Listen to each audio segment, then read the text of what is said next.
Okay, so this lesson is going to be on holiday motivation over the holiday period. In particular, this period, which is, I guess, the Christmas holiday period. I didn't want to try and localize it into only Christmas, though. This is kind of any time where you've got a long period of time off, but what I tend to find is Christmas and New Year is the big one where most of the time it's built around getting people into resolutions and time off, spending time with family, and that's kind of when it most often falls. So I'm going to be talking about 5 things. I'll try and get through this as quickly as possible, and then we'll see if we got any questions about things. Basically, the idea is to try and talk about what things can we be doing over the Christmas period in terms of staying motivated, actually keeping up your training regimen. It might be a little different from what you might be expecting. So it's not necessarily about techniques to make sure you get up and do a workout every day. We're going to look at the benefits of this kind of period of time as a holiday period, and what different types of training you actually could be doing, or what different types of work you could be doing that will have a beneficial effect on your training. So it might not necessarily be always doing training like you know it, but I'm going to argue for why all of these might be a good idea. So there's 5 different things.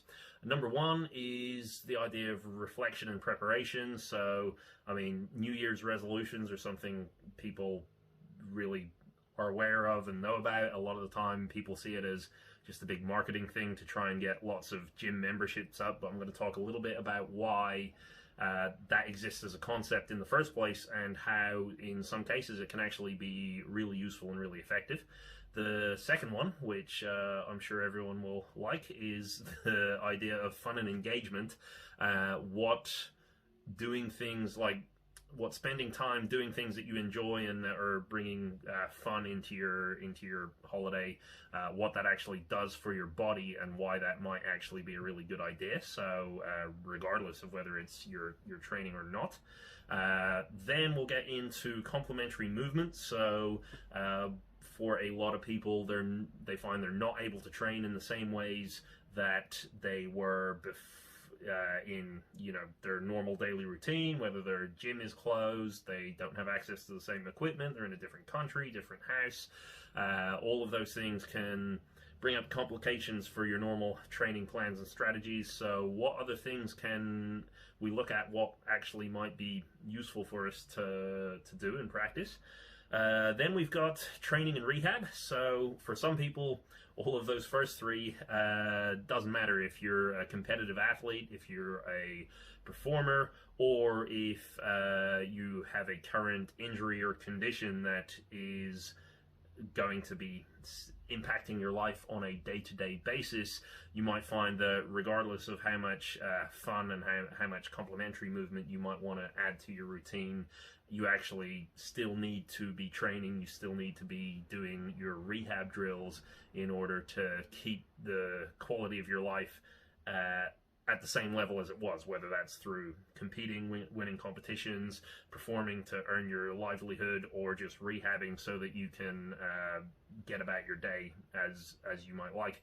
And then finally, we're going to talk about rest and recovery, how actually a holiday period is a pretty good time for rest and recovery, in particular the type of rest that you don't get to do on a weekly basis, where you can kind of chill out for a bit of a longer time. So there's 5 different concepts. We're going to argue for why each of them might be a good idea, where I'm not trying to say that you want to only do one of these or another one of these, but I find when I speak to people about holiday periods, especially when they're enthusiastic about their training or it really matters to them. Sometimes the idea of, nice food, drinking, all the socializing, not really doing as much training. It all feels like this really scary monster of a thing that just means by the time they get to January, they're going to be set back so much further. And I find if you get all 5 of these right, that shouldn't be the case. You may find that, yes, in January, you're not quite the same as you were when you left off before the holiday period, but if you pay attention to each of these, or even just a couple of these, you find actually you hit the ground running, and your training can progress as normal. So let's get into it.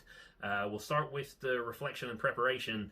This one is the one that I think I like the most, because I do a lot of the research I do at the moment is all about habit change. And you know, when I train people, they want to be better at stuff, and usually when they come to speak to me about it, they think it's the specific skill that they need in order to be better. But actually, most of the time what people are lacking is the ability to wake up with the enthusiasm to go and do it every day. And that's because willpower is really hard to fuel that kind of thing. You need to figure out good ways of making those things a habit from early on.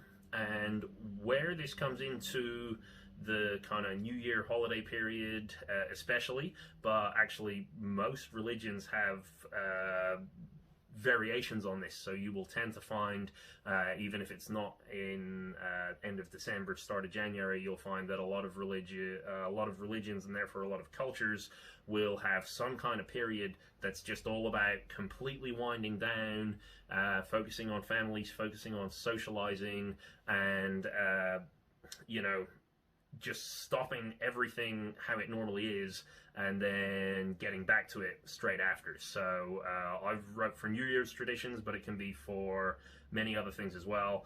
These are dating back thousands of years.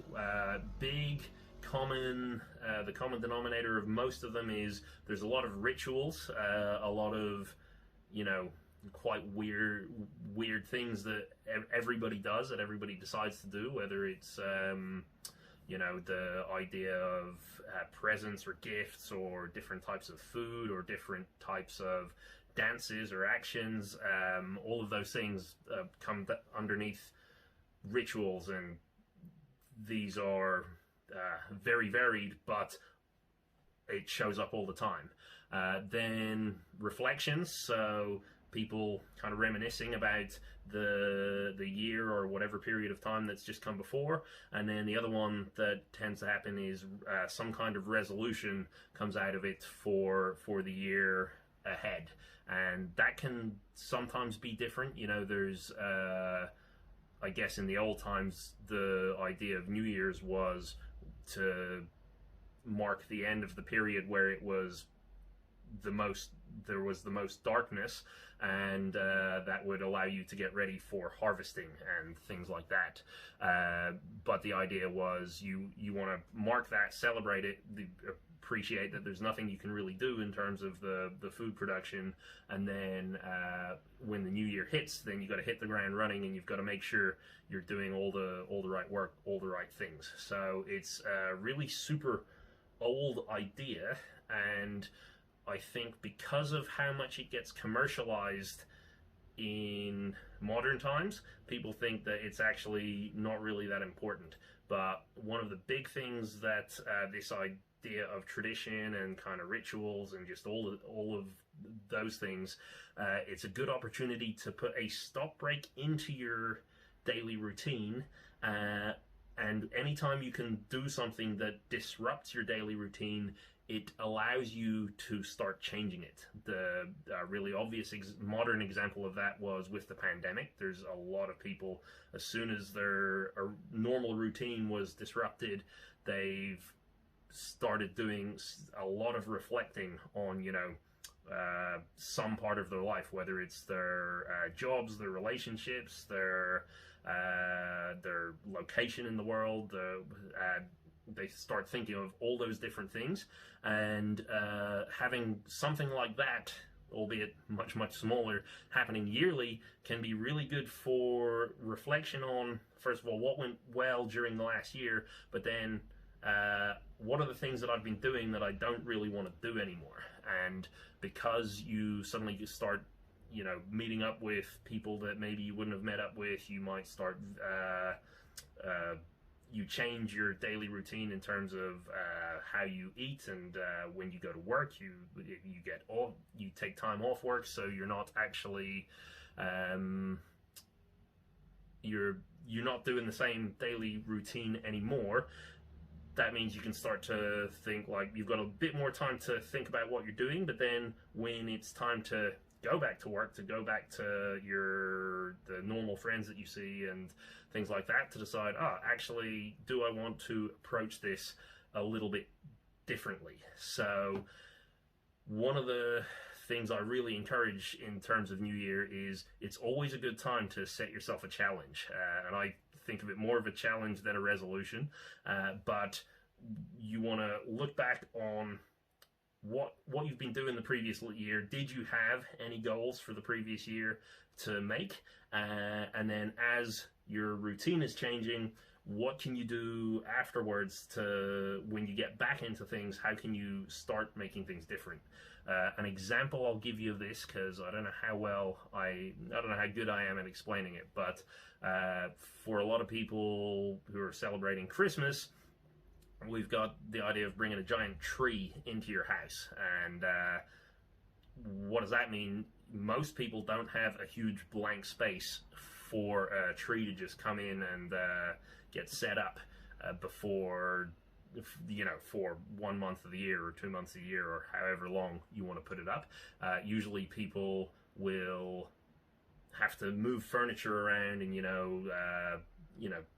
take stuff out, put stuff in different places. Well, then when the Christmas period ends, they've got to rearrange the house again. And what tends to happen there is you start to go, actually, I don't like this furniture here, or because I'm having to move everything around, I've got to actually do a deep clean of that particular room, and that becomes something that you get the room cleared out. You get to throw away a lot of clutter, which lets you go into the new year with a fresh start.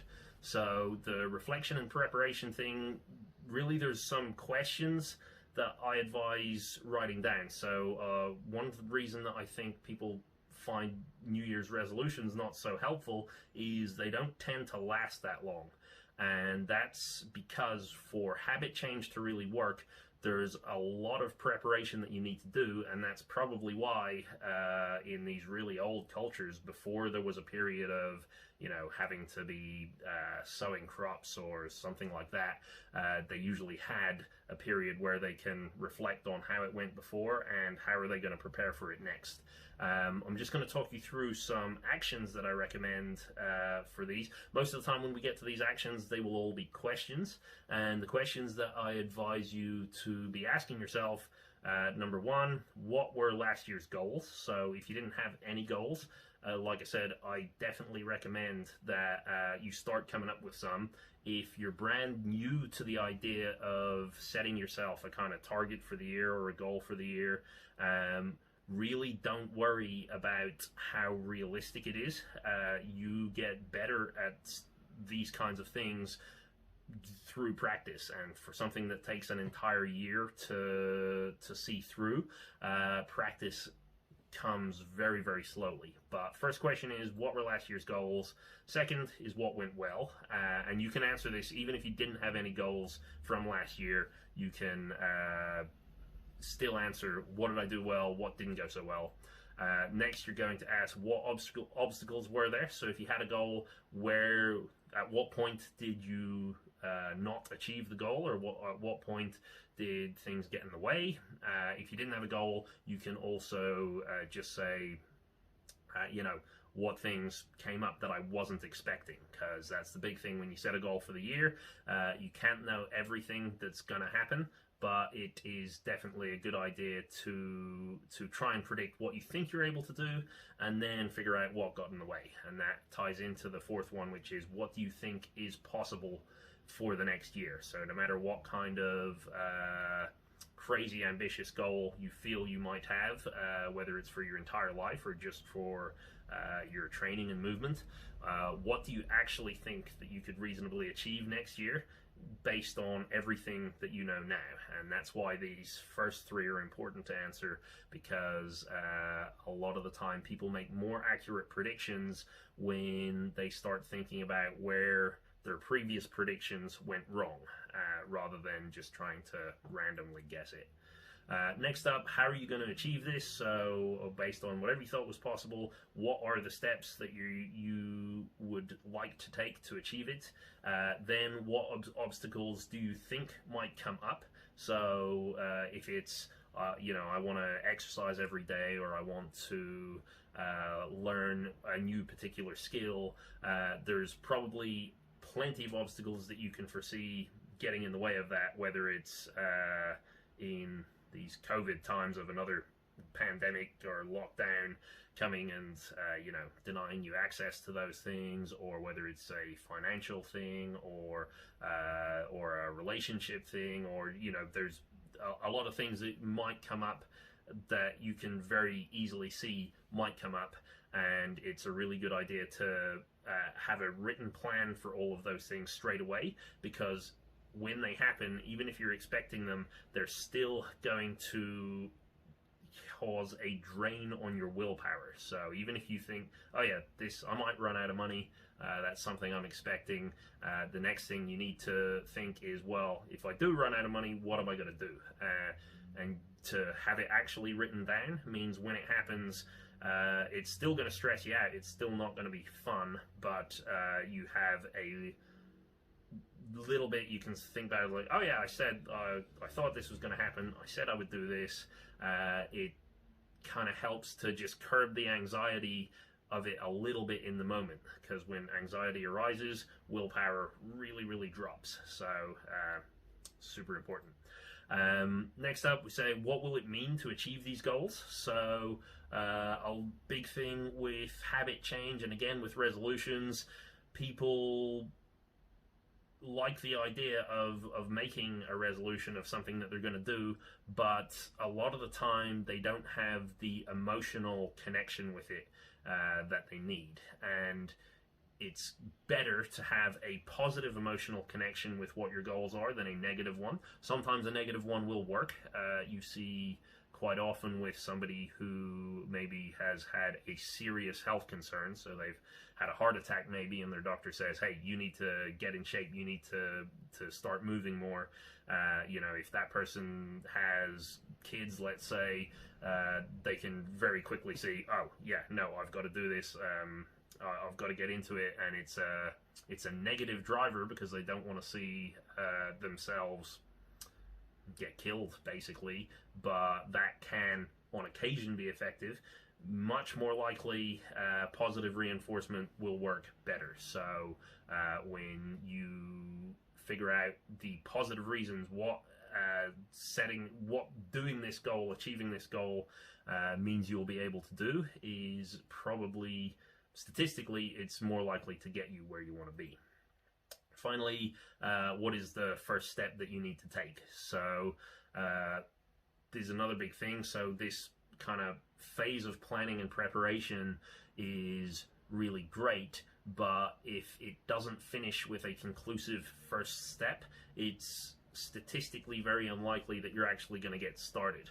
And in terms of habit change, if you've seen any of our other videos on the videos that we've done on the more psychological side of movement, especially our full motivation video, you'll know getting into the habit of trying to start new habits is more effective than getting into the habit of deciding, I'm definitely going to do this tomorrow. So if you come up with the first step, and if you can actually just get going with that first step as quickly as possible, you're much more likely to succeed. So those are 9 steps of reflection and preparation. The other action points, they won't be this long. The only reason this one is so long is in terms of all of the research about habit change and behavior change, it's shown that the planning stage is the most important part, and these 9 questions are 9 questions that you need to ask yourself, that you need to go through. If you don't, it's much more likely that you're going to fail. And probably what tends to happen is people read these, decide that they're far too simple, and then they go try to solve the problem anyway. Doesn't work. So then they go a little bit further down the list, or they pick and choose a few more of the questions. But you can either learn from experience, or you can take it from me. Very important. Go through all 9 steps. Physically write it down. Take an entire page for each one if you like. The more planning you do, the more you think about it in the planning stage, the more likely you will be to succeed in terms of setting up new habits for the new year. So that's just something about using the holiday period, not for actually doing any training, but for figuring out what's coming next. And I think that's really important because let's not forget the holidays are usually a week, 2 weeks max. 2 weeks out of anyone's training schedule, even an Olympic athlete, isn't a huge detriment. So even if you were going to do nothing at all, actually figuring out how to be successful in the remaining 50 weeks of the year is probably a really good idea. Next up, we're going to move into the fun and engagement part. So again, this isn't maybe my second favorite bit. This is I like it because it's the whole idea is just going to be, I'm going to tell you, you probably should be having fun over the holiday period. And again, it's one, it might sound obvious, but it's one of the ones that everybody kind of throws out, that, you know, you're eating and drinking way too much stuff, and most people see that as a problem. It's like, oh yeah, I'm gonna have this next glass of wine, but I'm really gonna suffer for this when I get back into when I go back to class, or when I get back into training in January. I'm gonna pay for all of this fun that I'm gonna have right now. And it's possibly the case. So I don't know how many glasses of wine came before that particular one, so I'm not going to say no, absolutely not. But there's actually a lot of benefits to having fun as well. So having fun at any point in your life, and just doing things that make you happy, have benefits to your sleep, to your memory, to your focus, to your mood, to your energy, to your immune function. All of those, I think, just from reading, you will agree those are super important. And then body temperature as well. Might sound like it's not so important unless you really hate being too hot or cold, but don't forget that your body temperature is required for your body to produce certain, hormones to help all of those other things. So possibly it contributes to the reason that your memory, your focus, your mood is all better. So the more you can be doing things that you find enjoyable in your life is probably going to be better. It's not the only thing, but again, if we go back to different religions, different cultures, most of them do have one period that is entirely for fun, or fun and kind of is social engagement, family ties, all the things that we would tie in with, being happy. And actually most of them also have a separate period. So in Christianity, that would be the kind of Lent period in Easter, which is all about the opposite of that. So enforced kind of suffering and, disciplining your mind to do the opposite, try and train yourself to go against your willpower. But for this period, the whole thing is set up to be, this is when you should be having fun, enjoying things, seeing your family, doing all those things. Well, what I just want you to get from this is that there's a huge benefit to that, even if it's just for those 2 weeks, and that's the only time you ever have any fun. You can really sort out a lot of kind of niggling issues that you've got, especially when we're talking about sleep, because that's how your body learns to recover from all of the movement and exercise that you're doing. So definitely want you having fun during that period. And that means engagement over helplessness is recommended in any activity you take part in, even when they run against your goals. I'm going to try and take a little bit of time to explain this one. So basically that means if you're going to do it over the Christmas period, you might as well enjoy it. And that goes for whether it's something nice and healthy, like just going and seeing your family that you haven't seen in a while, to, I don't know, maybe you and your grandparents like to have cocaine and cookies marathon. If you're going to do it anyway, it's probably not good to be doing it and feeling guilty at the same time. Actually, the fun part is going to be really important.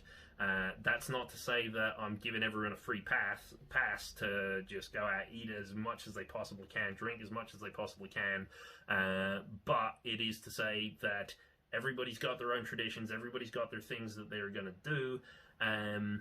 If you're committing to it anyway, there's no point in feeling guilty about it. Cancel it if you really feel strongly that cocaine and cookies is not the right thing for your brain or body right now. Then feel free to get rid of it, cancel it. Don't engage in that. But if you were planning on engaging anyway, then probably we want you to engage in it enthusiastically. So willpower is more difficult to control in absence of routine and in highly ingrained routines. So that's just kind of to say, you go to your work's Christmas party and they've got all the food, all the pizza, all the everything. When it's in your normal daily routine, you will find it much easier to say no. So if it's just after work and somebody comes off the street and says, hey, you want to come to this party, we're going to have X, Y, and Z. A lot of the time, if you've got your own goals in your mind, so if we take from the last slide about reflection and preparation, if you've decided, no, this year I'm gonna move right, I'm gonna eat right, I'm gonna do everything in a certain way. It's very easy to exert your willpower when the rest of your day has gone how it should and how it always does. The more stresses your brain experiences, the less likely it is that you're going to be able to switch your willpower back on. And that tends to happen when it gets to Christmas. You're not doing all the things that you're normally doing. Your willpower is going to have a much more difficult time switching itself on because you haven't had enough time to figure out what are the rules in this situation. So if it's stay and have another drink, if it's eat this, eat that, whatever it is that you might consider that normally you wouldn't want to be doing, the chances of you succeeding, regardless of what they were in normal time, in this time period, it's going to be even less likely that you're actually going to be able to do it. So in terms of fun and engagement, there's only three questions that you need to ask. And again, I recommend all of these ones, write them down. So which holiday activities do you have no control over? So is it that you always go see your parents on Christmas Day, and there's a tradition that you all have beers for breakfast, or it's just you order fast food and you're trying not to eat takeaways?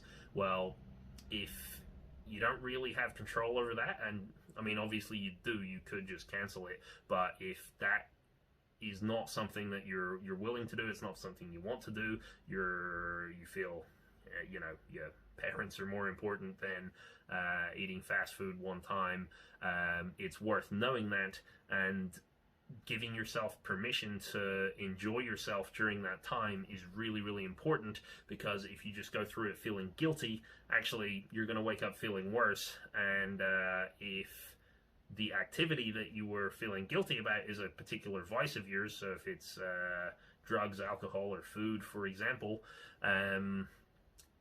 If you wake up feeling really, really guilty that you didn't do the thing, well, your brain is going to want some sort of quick relief to help you stop feeling so guilty. And what is that relief going to be? Well, it's probably going to be more of that thing that you really don't want to be doing because it makes you feel good right away. And there's a lot of studies in terms of habit change that show, you know, when people are trying to change their habits and they fail, the people who are hard on themselves are much more likely to relapse and relapse harder than people who forgive themselves for failing. So you wake up really hungover. If you say, "Oh well, yeah, that's fine. I'm still on the road to recovery. I'm still on the road to progressing," you're much more likely to. At least if you do end up doing it again the next day, you probably won't go as hard as if you wake up saying, actually, it's because I failed, I should have done better, and you're hard on yourself. So, what do you have control over? Can you do anything to minimize the negative effects of these activities? So, this is, again, if you really, really don't want to be doing something, you really don't want to be drinking too much, is there anything you can do to minimize the negative effects? So if you have a car, could you drive to one or two of the gatherings, drive somebody, and that means there's 2 evenings where you can't drink any alcohol? Or is there just anything you can put in place to say, you know, for one of those sessions, I don't have to do it, but make it an actual obstacle rather than you having to think about saying no, because like we said, willpower is going to be massively drained. Then finally, are there any activities that you need to avoid altogether? So cocaine and cookies with your grandparents, is that something that's really a good idea for you? Again, if you really want to and you're going to do it, then that's what you're going to do. But if it's better that you just avoid it, cancel it, get out of there, it's worth kind of writing that down, figuring it out, and start thinking about how you're going to have those kind of conversations. Okay, so moving into section 3, complementary movement. So what I mean by complementary movement, if you're any kind of training that you normally... Oh, we've gone the wrong way. Complementary movement. So any kind of training that, or any kind of movement that isn't what you would normally do is what I mean by complementary. This is something that can be really useful because when it's Christmas time, we often aren't able to do things the way we normally were. So if you train in a gym or a gymnastic center or anything that requires specialist equipment, that's going to be closed. You might be in a different location to where you were. You might have more family obligations, so you just find that actually you've got much less time to be doing things. And in those instances, it's going to be really hard to figure out how to do your usual habits but in an entirely different way. So if you always do your workout on a Wednesday morning, but Wednesday morning happens to be when you're supposed to do a family thing, it takes a lot of mental effort to try and take your current habits and fit them into a different model. So sometimes one of the easiest things is to just think about, well, what could I do that's entirely different? And that's not necessarily a bad thing anyway. I highly recommend the book Range by David Epstein, either Epstein or Epstein, where he talks about actually the most successful people in nearly every discipline, whether it's sport, something physical or not. Usually they have a very diverse range of a training background. Most people don't specialize in one thing until very, very late. And in fact, the people who do specialize really early on, like gymnasts, even though gymnasts have a really wide range of movement training, they often find it very hard to adapt to completely new ways of moving if they've trained to a very high level, because the very specialist training in just one thing means they struggle to kind of connect the dots of what's similar about the movement they're doing and what's different. So having a period of time in your year where you just do something completely off the wall and random that isn't what you normally would do can be really useful. And it's also worth knowing that in terms of neuroscience and how your brain is mapped out, work with your hands is really useful for stimulating many parts of your brain. So if you find that you really don't have access to physical training, doing something that's highly dexterous, so learning, I don't know, card shuffling, card manipulation, or origami or something like that, anything where you're working a lot with your hands can be a really good substitute. So yeah. Oh, I've already talked about this one. So yeah, due to the disruption of your daily routines, oh no, my bad. Tradition is a much more effective motivator than willpower. What I mean by that is basically anything that you traditionally do over the Christmas holiday, you're much more likely to just get into that and do that without thinking. So what can be really useful if you decide you don't currently do enough movement during this kind of 2-week break, well, if you can figure out some way of turning it into just one of your Christmas traditions and get as many other people involved as possible, you're actually much more likely to keep it going. So trying to say, all right, the Christmas stuff is Christmas stuff, I'm going to see my family, I'm going to go out for drinks with these people, and then I'll find time to fit in a workout, or I'll find time to fit in my rehab or training.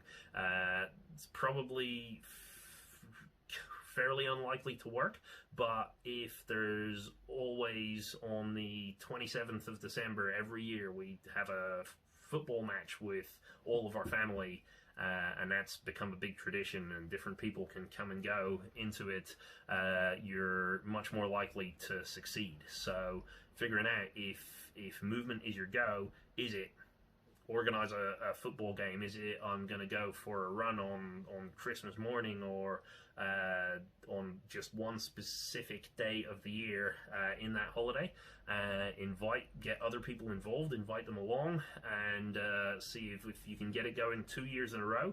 It's usually very likely that by the next year people will be looking forward to it.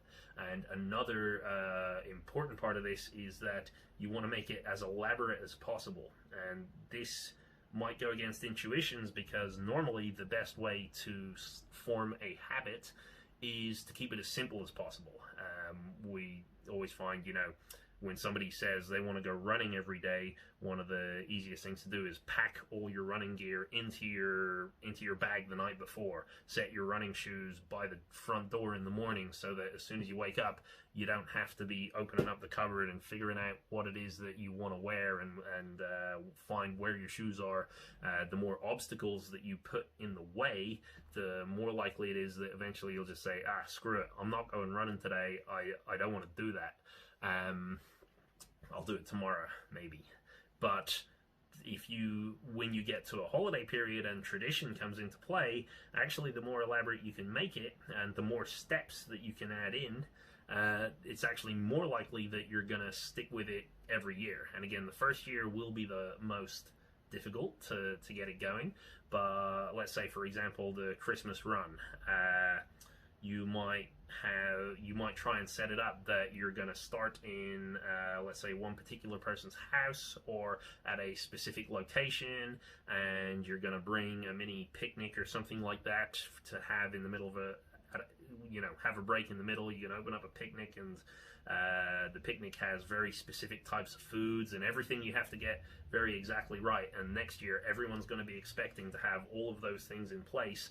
Well, what you'll find is adhering to that tradition doesn't start with doing the run. It starts with, well, I'm making a picnic, so I got to make sure I go buy napkins. And once you've bought the napkins, it feels silly to have just bought that if you're not already committed to doing the run. And again, the more elaborate it is in terms of people, you could set specific rules about who's allowed to go. Is it family members only? And then People have to try and figure out how do they count as a family member instead of a friend of a family member, or something like that. And you know, at the end of the day, you'll probably take anyone if it helps you stick to the habit. But just the more it feels like a bit more of a prestigious thing, and the more, like, once you've gone 3 steps down, you're definitely going to commit to it no matter what. So that's something I kind of highly recommend, more than I recommend sticking to your regular training throughout the holiday period, is just add in the complementary stuff. And in terms of questions, so what is it that you can actually commit to? So if it's a run, do you feel like that is something that you could do every year, and what date is it going to be? You know, if let's say you've got your children and they're all already adults, and you expect one of them might have their own kid next year or the year after, and you sort of go, maybe I won't know what kind of location I might be in, or something like that, then it's something to bear in mind. But what could you actually commit to physically doing that you think you will be able to manage year on year every time? Secondly, who else can be involved? So like I said, in terms of this holiday, it's people big it up with, get involved with as many, you know, it's a social thing. You should see friends, you should see family. When you've got other friends and family who see it as a tradition to do these things, these physical things, then they'll be looking forward to it for the next year as well.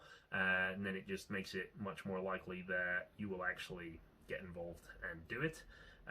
Then how might the variables be affected year to year? So again, if it's going for a run and having a picnic in the park, do you have an alternative version of that if it's raining or maybe even snowing in the next year? So what other things are you always gonna have to run with umbrellas, and just that becomes part of the tradition, even if it slows you down? You've got all the equipment, so if it's really rainy outside, you can keep doing it the same way. Or do you have to stick to something that's indoors or in somebody's garden, so that you know you can always manage it? So that's pretty much it for complementary movement. Next up, we go to training and rehab.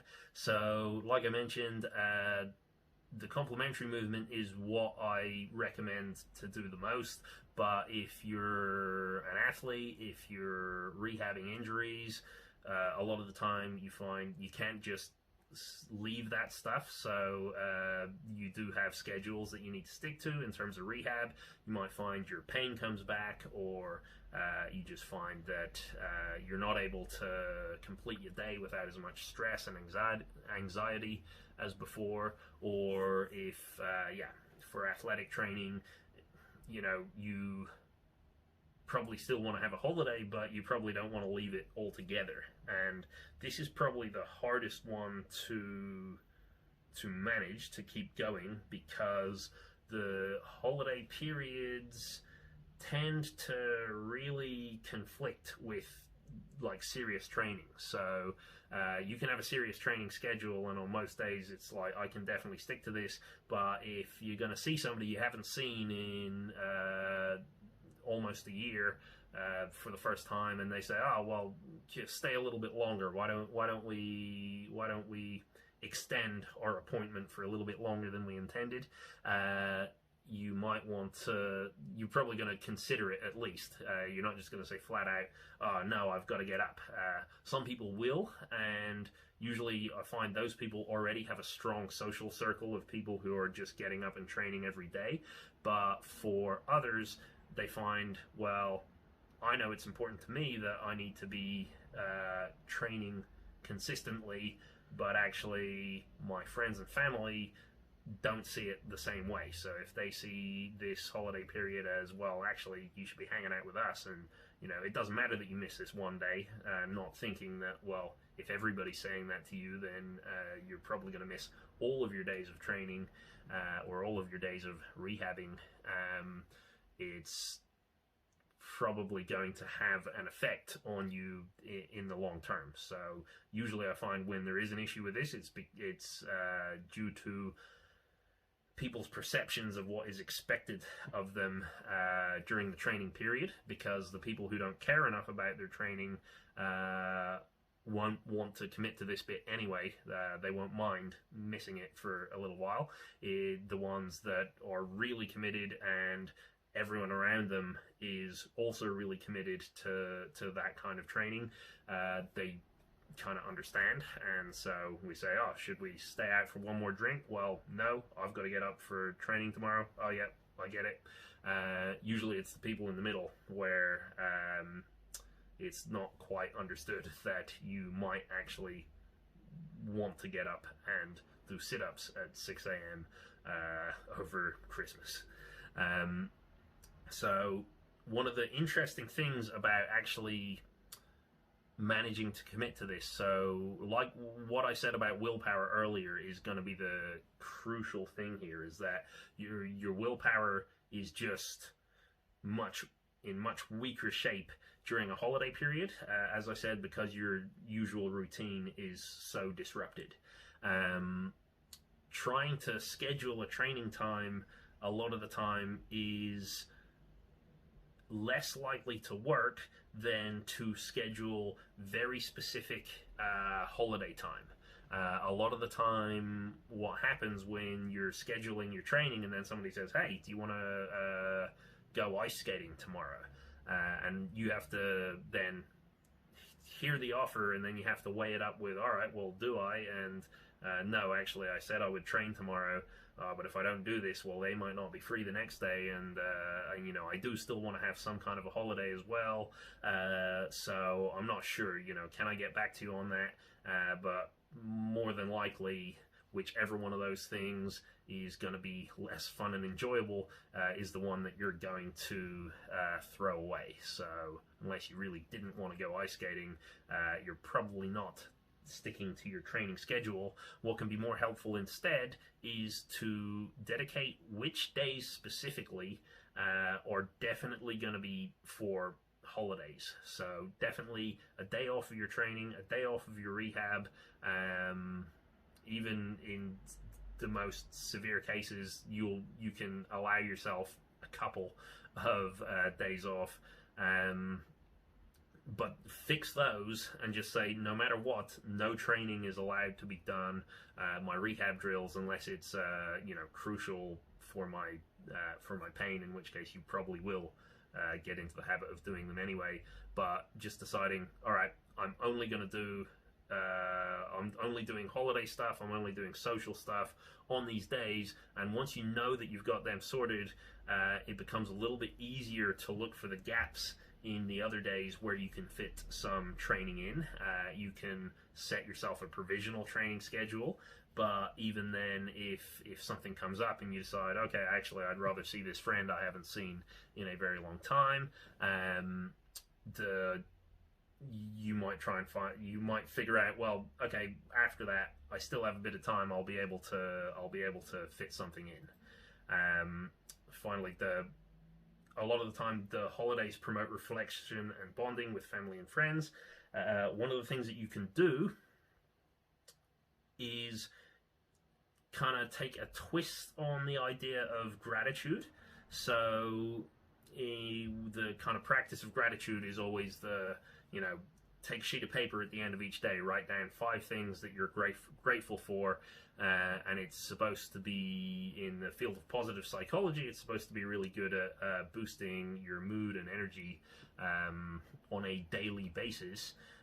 One of the things, if you're trying to fit in training or rehab and you're struggling because maybe the training isn't so appealing, especially if you don't have your specialist equipment available, and so really your training is just doing all the kind of the strength training and the mobility drills that don't feel amazing. They give you a great benefit afterwards, but they don't feel like the most fun. What you can do is sort of start making a list of, well, who are the people that I'm choosing to spend this holiday time around. For many people, and I appreciate this one isn't going to work for everybody, because not everybody is in this situation. But for many people, the people that you're going to be around are people that you care about, people that either you have grown bonds with, or that they have seen you grow up and they've invested time and effort into you.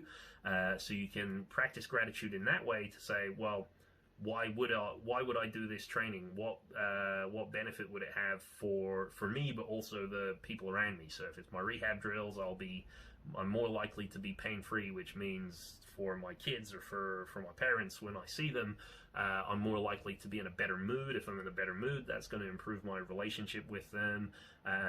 If it's for my training, again, it's what benefits will me keeping going have, maybe on my mental health, maybe if I'm an athlete, or if I'm so again, I keep saying performer, I have a background in circus performing, that's actually going to help pay my bills, so I'll actually be able to do more with these people. But just keeping that in your mind, so that when you see those people, you get reminded, oh yeah, I want to keep doing this training so that I have better interactions and relationships with all of these people in my life, or just I'm grateful for these people in my life. So if it's my parents that drove me to all the places where I learned my love of moving, or learned my love of whatever kind of strength training or sport that I really love doing, I'd like to show that appreciation to them by keeping it up and not letting things slide as much. So training and rehab actions for these, number one, so which days are designated solely for holiday purposes? Obviously there'll be a couple that are really obvious, but I would always recommend giving yourself more than you think you need, and that's true even for elite athletes. So unless you've got a very tight competition schedule coming up, or you've got a strength and conditioning coach coming to tell me, look, they are training on these days and there's no discussion about that, I would say even for elite level athletes, take slightly more days than you think you need, because don't forget about all the other points that we discussed, the reflection and preparation, having a day where you can just, or a bit of each day where you can just be sitting and taking stock of how things have gone last year, where things are going next year, having a day or a bit of each day for specifically seeking out fun things or complementary styles of movement is going to be really useful. So you might think you only need the sort of Christmas Day, New Year's Day, or whatever it is, but give yourself a couple more and just see what you can do that isn't your normal training plan. And yeah, just have them specifically only for holiday, and you're not allowed to train. You also might find that not allowing yourself to train when you want to makes it much easier to then go and train the next day, because you spent the whole evening sitting and stewing about that and really wanting to get into it. Second, which planned events have reliable start and end times? So if you plan something with somebody, how reliable are they normally? If they always like to show up on time, and if they always like to finish on time no matter what, it's a fair bet that you can schedule some kind of movement. And again, this isn't during your designated holiday days. This is maybe 2 days later and you've decided, all right, I'm going to meet up with a friend, we're going ice skating. Well, maybe after that, you can fit in a workout, or you can fit in whatever training you were going to do, if you know that person is normally reliably going to finish on time. If you're meeting up with someone and usually they go, oh yeah, cool, you want to come to the pub after this, or maybe we'll meet up with this person, or they usually show up really late, which means you have to extend it by an hour, it's probably not a good idea to be scheduling your training in there. And if you have a provisional training schedule, the same applies. So if you already said 4 o'clock on Wednesday I'm going to do a workout, probably try to avoid meeting with that person beforehand and see if they got any availability after. Then we've got, why is it important to continue rehab or training during this period? So again, just write down all the reasons why you're even doing it. A little bit like in the preparation stage, you just want to have that emotional attachment or connection to what you're doing. And then finally, who benefits from you doing your rehab or training during this period? Is it your family because of the mood that you're going to be in either now or in the future when you're a world champion superstar at something? Is it your friends because maybe by you keeping your discipline and regimen, you might actually inspire them to kind of get off their ass and do something that, you know, maybe they wanted to do it but they just didn't really feel like it. Like I said already, the people who don't have a problem with this are the people whose entire social circle just already see it that way. That, you know, you say, no, I got to get up and train tomorrow, and they go, oh yeah, I understand that. I got to get up and train on Thursday, and I'm not going to be negotiating with anybody about those terms. Maybe with you being slightly more disciplined in front of your friends, they might be encouraged to act like that because secretly they wanted to, but they just didn't see it happening around them. So just write down all the reasons who's going to benefit from this. It's probably not just yourself, and as long as you can come up with a couple of reasons, that can be quite helpful. All right, cool. We've got one more, and this is going to be rest and recovery. And this kind of has two prongs to it. So in terms of rest and recovery, the holiday is a good time, like you said, to have a prolonged period of rest. There's a lot of good that can come of that. Just, you know, again, if you were going to do completely nothing, you can really reduce a lot of inflammation. You can allow for sleep and memory restoration, which can be really nice. And yeah, so rest is often a good idea. What's interesting is what people might count as rest. So getting better sleep definitely counts as rest. Otherwise, it's what is causing you excessive levels of stress and what is not. And that's really important because a lot of people get into a holiday period and then they decide, you know, all right, well, I'm not going to do my high-intensity workout every morning, but instead I'm going to be drinking every evening, and that is going to stress out your body possibly as much, maybe not in the same way, but it's definitely going to be a stressor on your body. It's going to deny you your sleep. It's going to deny you all of the things that come with sleep, so your lymphatic system that kind of flushes all the toxins and chemicals out of your body isn't going to get to work as well. Your brain isn't going to be able to formulate as many memories and things like that. So what we want to remember when we're talking about rest and recovery is it doesn't necessarily mean don't do any movement, and in fact the complementary movement stuff and just moving in a way that isn't super stressful and super intense is probably still a really good idea. As humans, we're not really supposed to spend a whole time just sitting in a chair, just doing nothing. Something at the very least that is keeping your mind occupied, if not your body a little bit occupied, is a really good idea. So when we talk rest and recovery, we're not saying no movement, but we're also just wanting to highlight that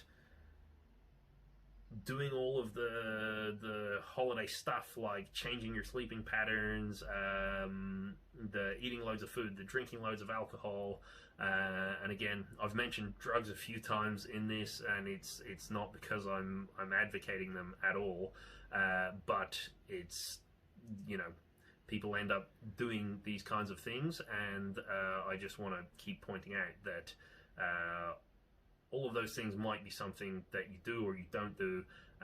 It's gonna stress you, like it's gonna stress out your body, and that's something that you just want to be remembering. So the best thing in terms of rest and recovery, and again, I'm kind of going a little bit easier on this one because people have their traditions, people do the things that they want to do. If any of those things are a problem or problematic in your life, it's a much bigger picture of sorting it out. So again, whether it's movement, eating, alcohol, drugs, if it's problematic in your life, that's something that you need to be sorting out, but it's a lifelong process. It's not something you're going to be sorting out right now in this holiday period. So in terms of the holiday, trying to figure out how you can get good quality sleep is probably the best bet that I can recommend for everybody, as well as just being aware of if you're going to be doing a lot of training or if you're going to be doing a lot of partying. Both of those things are stressors. So you don't work off your party, whatever it is you were doing at your Christmas party. You don't wake up and do a workout the next day and that fixes it. It doesn't work like that. The party, your body also needs time to recover from, because that was high stress. Doing low intensity movement maybe is fine, but yeah, we need to think of just anything that is intense at any level is going to cause some damage. And so while I'm saying maybe you want to use the holiday period for rest and recovery, you also need to be aware that a lot of the things that you're doing in the holiday period may require their own periods of recovery as well, in which case you don't necessarily want to be adding a lot of training into it. And I don't know where everyone is at with that, so again, I kind of bring up all of the things just to point them out. But yeah, you definitely need to take that in mind and be careful. So rest and recovery actions, these ones I didn't put as questions, I just kind of put a couple statements here. So have a minimum of 1 day of rest for each day of stressful activity. Honestly, I'd put that as a little bit higher. So if you do a really intense workout, you probably want a day of rest. If you're doing all of the other kind of partying activities, at least a minimum of 1 day. Absolutely take more to allow your brain to recover, and don't be mixing them thinking that one is negating the other. Either thing that is causing stress, and that's not necessarily going to be really good for your body. 2, so avoid drug or alcohol consumption in 2 hours before sleeping, if not entirely. So again, I don't want to tell people exactly what to do, so if you can't be cutting it out entirely, 2 hours before you go to bed, try to avoid it so that at the very least it's not going to be disrupting your sleep. And then try to try to keep a consistent sleep schedule throughout the holiday period. So basically what I mean by that is, if you're going to be having late nights, you find if you just shift it, but try not to have late night, early morning, or like late morning, late night, and then early morning, early evening before you go to bed, and then switch it to something else the next day. Your brain finds it much easier to get what it needs to do done in sleep when your sleeping schedule doesn't change very much. So if you go into your holiday period and just shift it so that everything is 2 hours later, then fine, but having it entirely random throughout the whole time will make it much, much harder for your brain to get appropriate rest and recovery, no matter what it is that you're doing, healthy or unhealthy, in that time.